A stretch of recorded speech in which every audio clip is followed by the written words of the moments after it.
15 kasus mega korupsi yang berhasil diungkap di era Jokowi.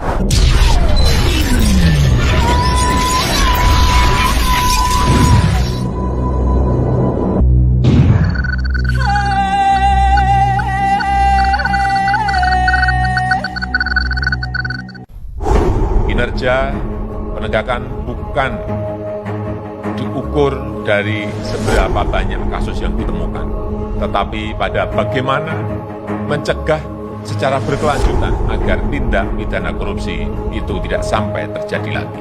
Korupsi memang bukan hal yang tabu lagi di Indonesia.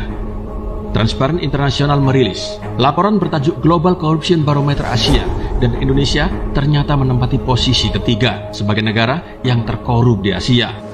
Korupsi sudah muncul di Indonesia sejak era sebelum kemerdekaan dan berkembang pesat selama era Orde Baru hingga saat ini. Sekarang, korupsi sudah dianggap sebagai suatu kebiasaan. Bahkan, banyak sekali kasus-kasus korupsi di Indonesia yang terjadi setiap tahunnya. Korupsi ini terjadi disebabkan lemahnya hukum di Indonesia.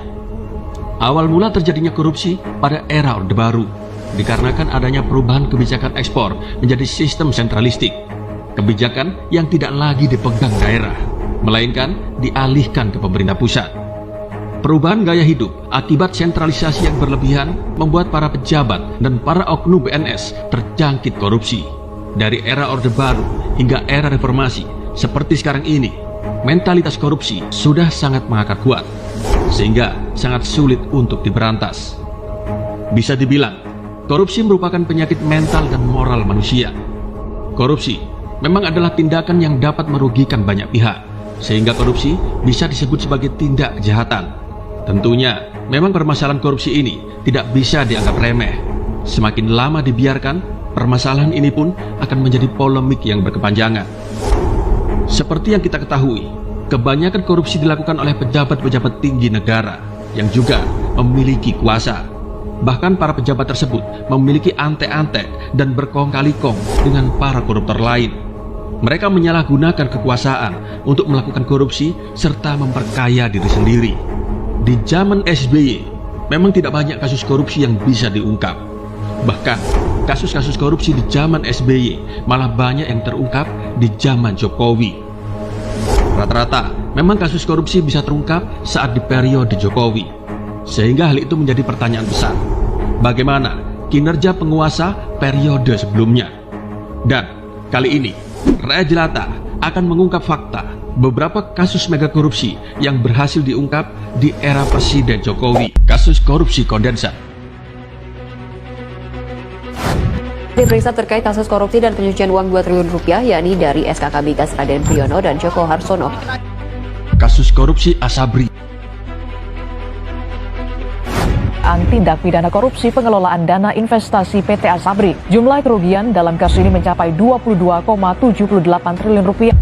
Kasus korupsi Jiwasraya. Bahwa terdakwa menggunakan hasil korupsi untuk berfoya-foya dengan melakukan perjudian, sedangkan para nasabah tidak dapat menerima manfaat dari tabungan yang dikumpulkan.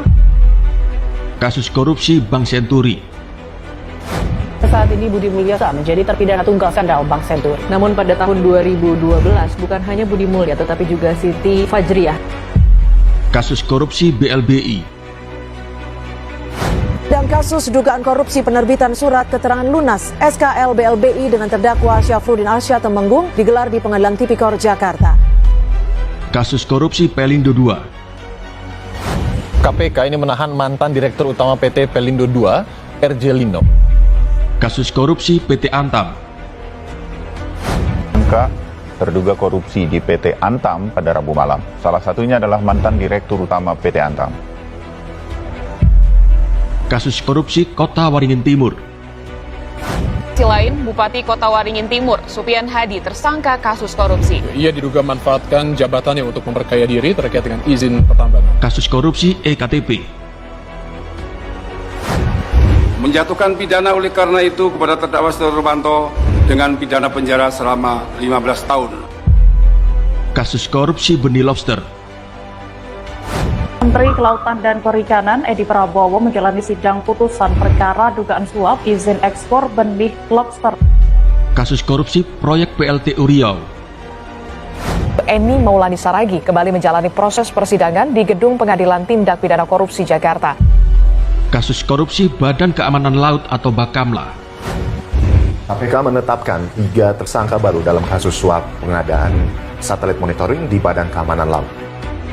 Kasus korupsi pengadaan mesin Airbus di PT Garuda Indonesia.